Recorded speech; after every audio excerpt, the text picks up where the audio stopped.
Market screen पे ले आता हूं। बुधवार है, एक्सपायरी से एक दिन पहले वाला सेशन है। खराब ग्लोबल संकेत थे, पर हमने कुछ हद तक अंडर परफॉर्मेंस पहले दिखा रखा था। उसके बाद आज सुबह, आज के अभी भी फ्यूचर्स यूएस के ग्रीन में ट्रेड कर रहे हैं, लेकिन हमारा हाल देखिए आप। 200 पॉइंट का दबाव निफ्टी इस समय झेलता हुआ, 1% से ज्यादा का cut, and as we speak दिन के लोएस्ट पॉइंट पे आके निफ्टी कामकाज करता हुआ नजर आएगा। चौतरफा बिकवाली।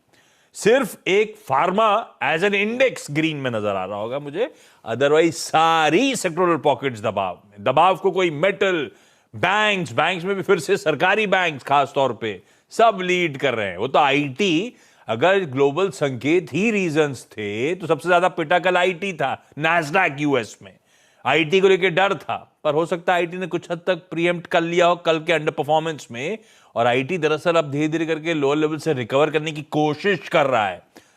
तो ऐसा नहीं है सिर्फ ग्लोब के कंसर्न, ये हमारे अपने कंसर्न वे कर रहे हैं। 17,630 के लेवल्स पर अब इस समय निफ्टी कामकाज करता हुआ। बहुत कंसोलिडेशन मूव आना चाहिए। मूव आया तो ऐसा मूव आया नीचे की तरफ की दिक्कतें बढ़ती चली जा रही हैं। निफ्टी बैंक 550-600 पॉइंट लगातार अंडर परफॉर्मिंग पॉकेट, आज भी 1.25% से ज्यादा का कट ये पॉकेट झेलती हुई। वो दिखाई इंडेक्स से कंट्रीब्यूशन वाले स्टॉक्स दिखाइए, रिलायंस, एचडीएफसी, ट्विंस, ये सब वो हैवी वेट्स हैं जो आज के सेशन में दबाव बनाने का काम कर रहे हैं। जोड़ दीजिए उसमें कोई आईसीआईसीआई बैंक, कोई इन्फोसिस, बाकी सारे प्राइवेट बैंकिंग मेजर्स, सब में तगड़ा प्रेशर। एक आईटीसी स्टैंड आउट कर रहा है बस, पर वो खैर डिफेंसिव बेट के तौर पे होगा या आईटीसी की अपनी चाल, लेकिन सारे हैवी वेट्स तगड़ी तरीके से डिसअपॉइंट करते हुए। रजत दा, क्विकली, इस तरह की बाजार में जो वीकनेस आ रही है, अनवाइंडिंग हो रही है, अब 17,600 650 के आसपास आपका व्यू क्या बन रहा है रजत दा? ये एक्सपायरी तक ओवरहैंग्स चलेंगे, उसके बाद सैनिटी रिस्टोर होगी, या हम जो जिन लेवल से घूमे थे वो 17,300 टाइप्स के जोन्स, उसको रीटेस्ट करने की तैयारी कर रहे हैं? ब्रॉडर रीडिंग क्या है आपकी इस चाल की? देखिए आशीष, जो मैं कहना चाह रहा हूँ ये है कि 2022 का सितंबर में 200 डे एक्सपोनेंशियल मूविंग एवरेज को निफ्टी ने टेस्ट किया। उसके बाद में इस महीना के शुरुआत में भी फिर से टेस्ट होना चालू हो गया। अभी वही 200 day exponential moving average Nifty के लिए, जैसा कि हम लोग बात कर रहे हैं, उस टाइम पे 17,593 पर है। 200 डे एक्सपोनेंशियल मूविंग एवरेज अभी एक महीना के अंदर दोबारा टेस्ट हो रहा है। गिरने की संभावना तो है ही ये, लेकिन पहला बार जब टेस्ट होगा इस बार, मतलब कई हफ्तों बाद में जब दोबारा टेस्ट हो रहा है, हो सकता है कि 17,600 से एक छोटा सा बाउंस आप देख पाए, जिसमें कि आप 17,700 720 वहाँ तक ऊपर की तरफ मूवमेंट एक बार बाउंस करके शॉर्ट कवरिंग रैली में आ सकता है। लेकिन मैं ये सोचता हूँ कि इस बार शायद ये 17,600 का लेवल, मतलब 200 डे एक्सपोनेंशियल मूविंग एवरेज को तोड़ के नीचे जाएगा, और उसमें 17,500 में कुछ सपोर्ट तो मिलेगा, और वो टूटने से फिर 17,200 की तरफ चलने लगेगा, ऐसा ही दिख रहा है। क्योंकि पिछले कुछ महीनों में जो रैली हुआ था, उसके बाद में जिस तरीके से बाजार गिरा, वो मुझको कुछ हद तक डिस्ट्रीब्यूशन समझ में आया है। तो इसीलिए डिस्ट्रीब्यूशन होने के बाद में एक बार नीचे की लेवल दोबारा टेस्ट होता है, ऐसा होने की संभावना अभी दिखाई दे रहा है। थोड़ी सी दिक्कतें बढ़ सकती हैं, ध्यान रखिएगा, माइंडफुल रहेगा इन बातों का। रजत दा बड़े वेटरन है मार्केट्स के। सवाल जवाब के सिलसिले की शुरुआत कर रहा हूं। आज बैतूल एमपी जाना है, खंडवा भी एमपी हुआ, और कोटा जाना है हमको। सब जो जुड़ चुके हैं आपको आपकी स्क्रीन पे नजर आएंगे। सबसे पहले बैतूल से अंजलि शिवहरे आपकी स्क्रीन पे। Anjali ma'am, good afternoon. पहली क्वेरी कौन सी अंजलि मैम? सर, मैं सबसे पहले तो आपके सभी पैनलिस्ट और आपको धन्यवाद देना चाहती हूँ, जिनकी वजह से मुझे अच्छा प्रॉफिट हो रहा है। एंड मेरे यहाँ सुबह 8 बजे से सीएनबीसी आवाज शुरू हो जाता है, और जब तक मार्केट खत्म नहीं होता तब तक आपका ही चैनल चलता है सर। अरे वाह, thank you so much Anjali, काम को सराहने के लिए। पैनल तो वाकई बहुत अच्छा है सीएनबीसी के, इसमें मुझे कोई दो राय नहीं। अंजलि, पहली क्वेरी कौन सी मैम? सर, मेरे पास 200 शेयर है इंडिया बुल्स रियल एस्टेट के 150 के रेट पर। सर मैं इसके लिए जानना चाहूंगी कि मुझे क्या करना चाहिए। अंजलि, क्यों लिया था इंडिया बुल्स रियल एस्टेट? जी, नहीं, क्यों लिया था? ट्रेडिंग के 200 लिए, शेयर है लॉन्ग सर, टर्म के लिए? 150 के रेट।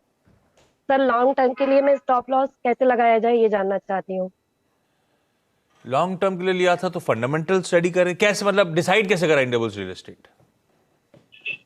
सर मैं आपका चैनल रेगुलरली देखती हूँ और जो आपके पैनलिस्ट मुझे सजेस्ट, उनकी जो एडवाइस होती है उसके बेसिस पे ही डिसाइड करती हूँ। तो अगर किसी ने ट्रेडिंग कॉल दिया था इंडिया बुल्स रियल एस्टेट पे, मुझे याद नहीं आता, लेकिन दिया होगा तो स्टॉप लॉस के साथ दिया होगा। अंजलि, हमारी तो 2/3 कैपिटल वाइप आउट हो गई इंडिया बुल्स रियल एस्टेट में, और हमने ट्रेडिंग की मन बनाया था। रजत, बड़ी दिक्कत में है भाई हम, और ये पिटाई चले जा रहा है, और इनफैक्ट अब तो वॉल्यूम्स बढ़ रहे हैं जब और पिटाई हो रही है इस समय। क्या करूं इंडिया बुल्स रियल एस्टेट में? अंजलि करे क्या? देखिए आशीष, ये India bulls real estate down trend में है।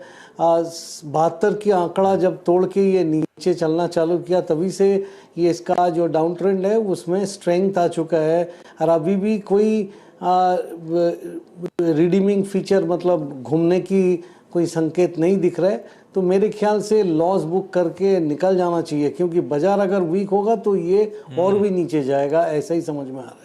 बिल्कुल ठीक है, वो चार्ट्स कह रहे हैं स्क्रीन पे दिक्कतें बढ़ रही हैं। अंजलि, 1/3 जो बचा है उसे लेके निकलना है, उस बड़ा मुश्किल होगा इस तरह से लॉस बुक करना, लेकिन आपको 1/3 कैपिटल भी धीरे धीरे एरोड होती हुई नजर आएगी, इसलिए जो है उसे संभालिए। मैं अगली क्वेरी के लिए आऊंगा अंजलि। खंडवा जा रहा हूं, मीनू मालपानी स्क्रीन पर। Meenu ma'am, good afternoon. Meenu ma'am, आपकी पहली क्वेरी।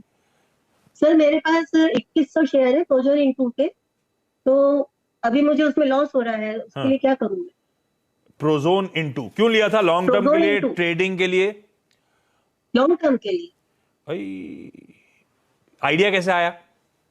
सर झुंझुनवाला सर और दमाड़ी सर के कॉमन पोर्टफोलियो में शेयर था, और मुझे भी इसके बेसिक्स अच्छे लगे, फंडामेंटल्स अच्छे लगे, तो इसलिए डेट वगैरह भी कम था इसमें, इसलिए मैंने इसको रेफर किया परचेस करने के लिए। 1 साल के करीब हो गया है, पार्शियली मैंने इसमें प्रॉफिट ले लिया है।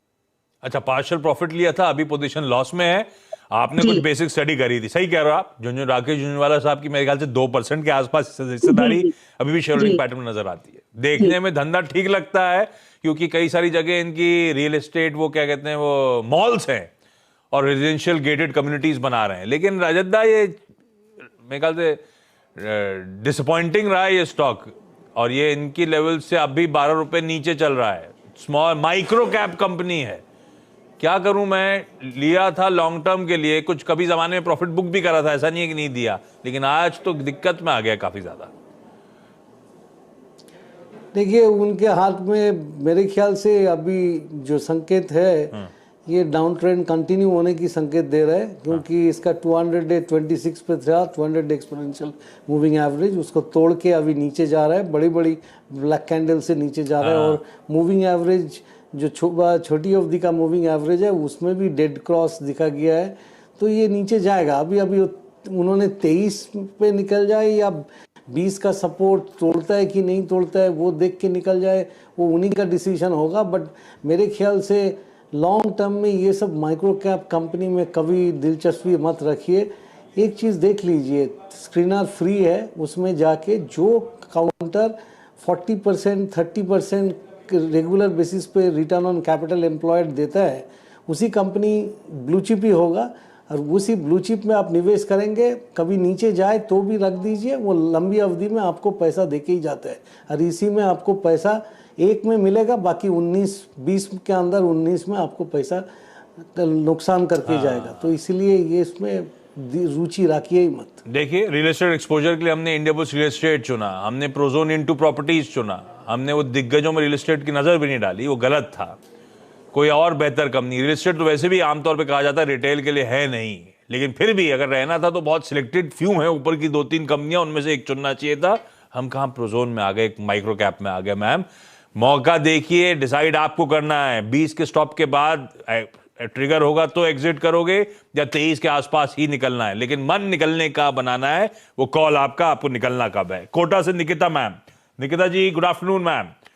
Good afternoon sir. निकिता, आप कोटा में पढ़ रहे हो या कोटा में रहते हो?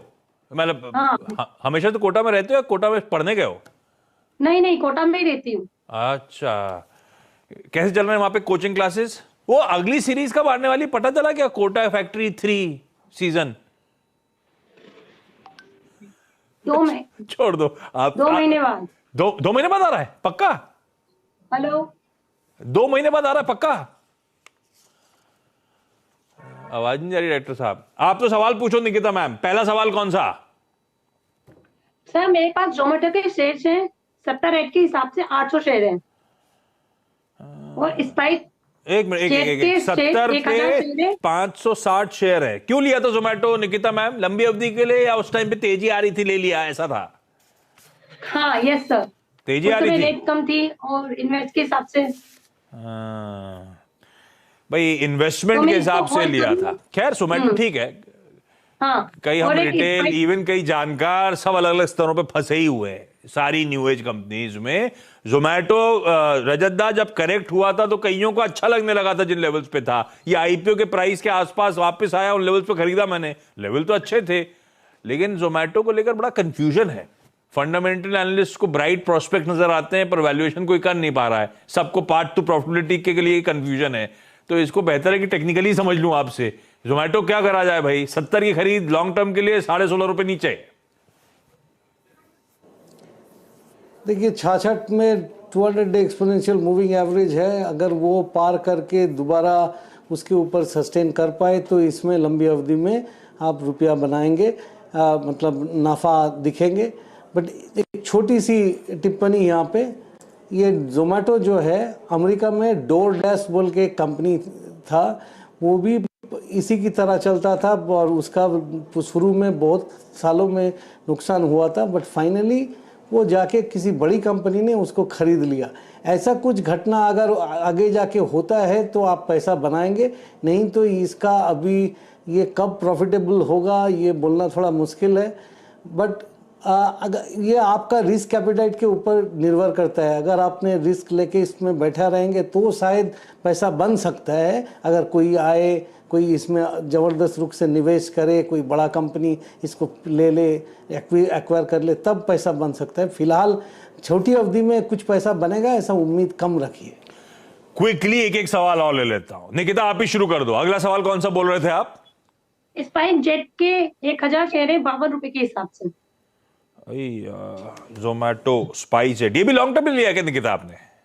Yes ma'am, yes sir. ये भी लंबी अवधि के लिए लिया था? नहीं आवाज जा रही है, छोड़ो। चलो छोड़ो, आवाज नहीं जा रही है। राजद्दा क्या करा जाए भाई? स्पाइस जेट अपनी दिक्कतों में फंसा हुआ है। अभी तो कह रहे हैं वो फंड रेजिंग करनी पड़ेगी, डेट को इक्विटी में कन्वर्ट करना पड़ेगा। कंपटीशन अलग। रहने का सलाह नहीं देंगे। हाँ। हम तो इसमें हम रहने का सलाह नहीं देंगे, इसमें से निकल जाए तो बेहतर है। देखिए लंबी अवधि के लिए रखने का इच्छा है तो जो चीज़ आप रेगुलर बेसिस पे इस्तेमाल करते हैं, जैसे कि आईटीसी का प्रोडक्ट, हिंदुस्तान लीवर का प्रोडक्ट या तो ब्रिटानिया का प्रोडक्ट, ये सब कंपनी बहुत लंबा चलता है, 30 साल 50 साल 100 साल चलता है, रह जाता है। लेकिन इवन टेक्नोलॉजी कंपनीज आज माइक्रोसॉफ्ट को छोड़ के और एप्पल को छोड़ के 1980 में जो सब कंपनी बना था, कौन रह गया? एक चीज़ बताइए, नहीं है। तो इसीलिए मैं बोलता हूं कि अगर लंबी अवधि के लिए आपको मानता है तो उसी टाइप का कंपनी लीजिए। एयरलाइन कंपनी में बहुत कम लोग पैसा बनाते हैं, इस पे छोड़ दीजिए। एयरलाइन खुद ही पैसा नहीं बना पाती है तो हम क्या बनाएंगे उसके साथ? बात सही है।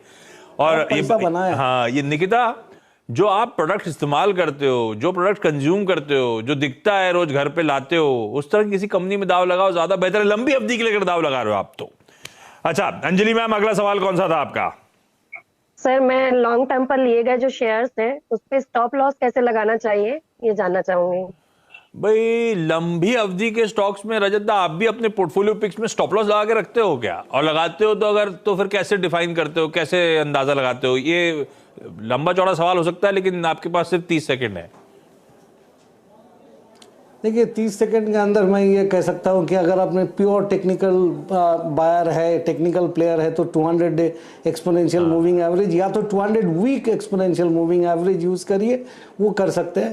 लेकिन मैं ये कहूँगा कि अगर आपने कोई अच्छी कंपनी ले लिया तो जितने सारे बड़े इन्वेस्टर के साथ बात कर बड़े इन्वेस्टर का कहावत देखेंगे, वॉरेन बफेट बोलिए, टेरी स्मिथ बोलिए, कोई भी, वो आपको बोलेगा कि हमने बेचा यही गलती था।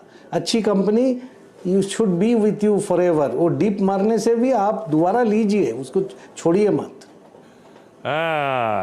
Anjali ma'am, 200 day moving average, 200 week exponential moving average, लेकिन बहुत अच्छी कंपनी पोर्टफोलियो में तो घबराने की जरूरत नहीं है। कोई गिरावट आए तो दरअसल और ऐड करना है, पर वो अच्छी कंपनी इंडियाबुल्स रियल एस्टेट नहीं, कोई और आपको ढूंढनी पड़ेगी, पढ़ाई करनी पड़ेगी, कोई ब्लू चिप पे बढ़िया वाले दाव लगाना पड़ेगा। कुछ हिंट रजतदा ने हमें दे दी थी जब वो निकिता के आंसर कर रहे थे। मीनू मैम, अगला सवाल।